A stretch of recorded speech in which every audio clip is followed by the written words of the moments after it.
اور میرے کریم سے گر قطرہ کسی نے مانگا، میرے کریم سے گر قطرہ کسی نے مانگا، دریا بہا دیے ہیں، دربے بہا دیے ہیں، آنے دو یا ڈبو دو اب تو تمہاری جانب، آنے دو یا ڈبو دو اب تو تمہاری جانب، کشتی تمہیں پہ چھوڑی لنگر اٹھا دیے ہیں، اور ملک سخن کی شاہی تم کو رضا مسلم، جس سمت آ گئے ہو سکے بٹھا دیے ہیں۔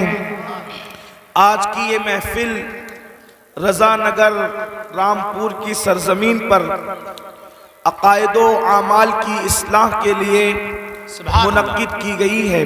ماشاءاللہ۔ برادر گرامی قدر جناب حاجی ریاض احمد صاحب ہمارے عزیز ہیں، ان کی دعوت پر، ان کی کاوشوں سے آج یہ محفل منعقد ہوئی۔ اللہ تعالیٰ ان کو اور آپ سب کو اپنی شان کے لائق بہتر صلہ اور بہتر جزا عطا فرمائے، آمین۔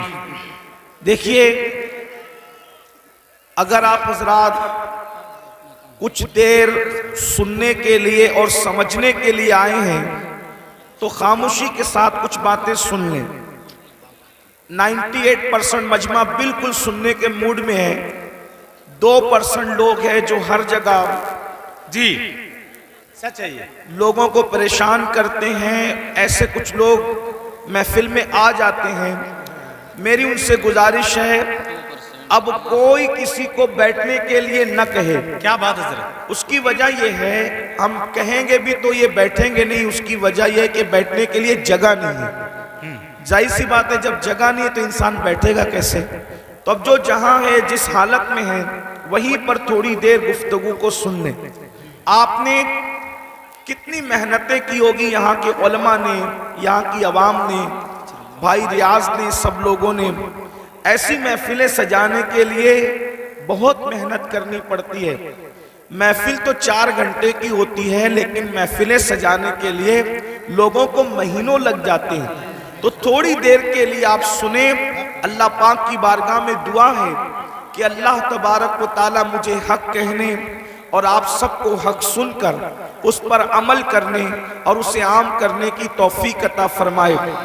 بہت دیر تک آپ کو امتحان اور آزمائش میں نہیں رکھا جائے گا، تھوڑی دیر انشاءاللہ آپ سے ہم گفتگو کر کے محفل مکمل کریں گے۔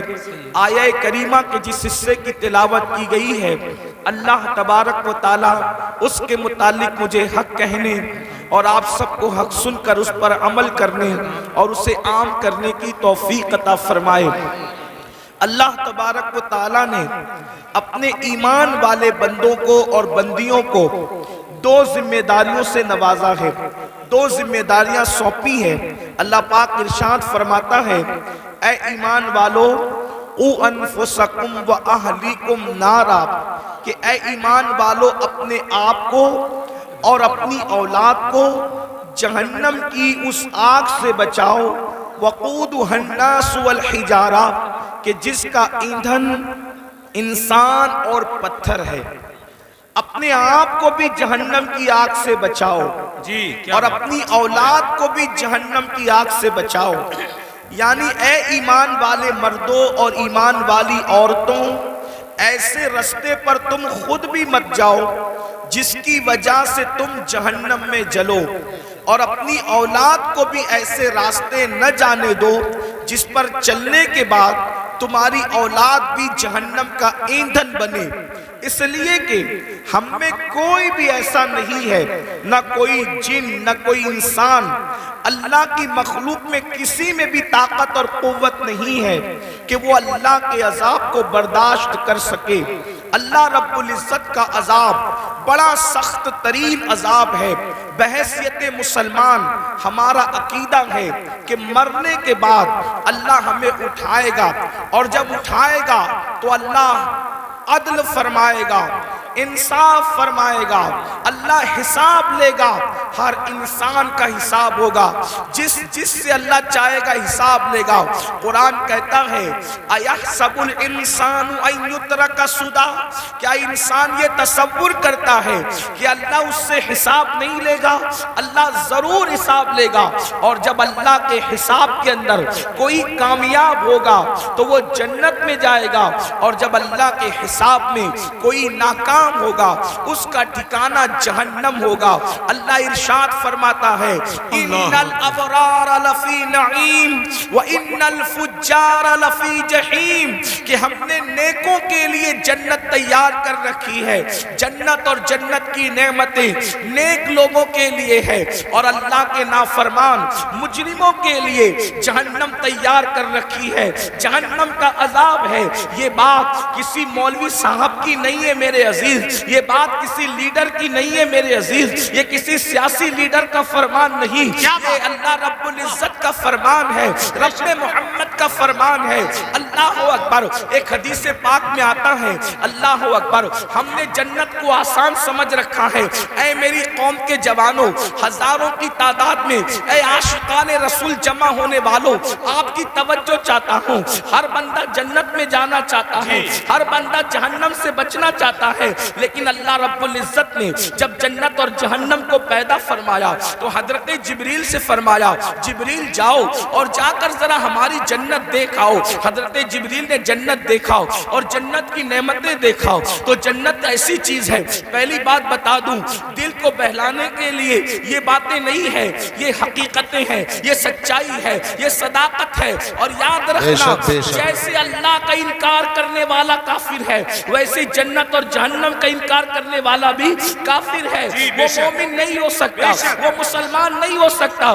اللہ اکبر۔ تو یاد رکھنا، دل کو بہلانے کے لیے یہ علماء کے قصے کہانیاں نہیں ہیں، یہ خطیبوں کی من گڑت باتیں نہیں ہیں، بلکہ یہ اللہ کا فرمان ہے کہ جنت حق ہے، جہنم حق ہے۔ حضرت جبریل کو اللہ رب العزت نے فرمایا جبریل جاؤ ہماری بنائی ہوئی جنت دیکھاؤ۔ حضرت جبریل نے جنت کو دیکھا، جنت کی نعمتوں کو دیکھا، اور دیکھنے کے بعد اللہ سے عرض کیا مولا تیری جنت کتنی خوبصورت ہے، تیری جنت کتنی حسین ہے، تیری جنت کتنی جمیل ہے، تیری جنت میں کتنی نعمتیں ہیں۔ مولا جو سنے گا یہ نعمتیں تو ہر بندہ جنت ہی میں داخل ہوگا، ہر بندہ جنت میں جائے گا، مولا ہر بندہ جنت میں جائے گا۔ پھر اللہ نے فرمایا جبریل ذرا جہنم بھی دیکھ لو۔ حضرت جبریل نے جب جہنم کو دیکھا تو جہنم دیکھنے کے بعد اللہ اکبر اس کے جو عذاب دیکھے، اللہ کے عذاب، اور جہاں وہ شدت، وہ تپیش، وہ حرارت، وہ ساری چیزیں دیکھی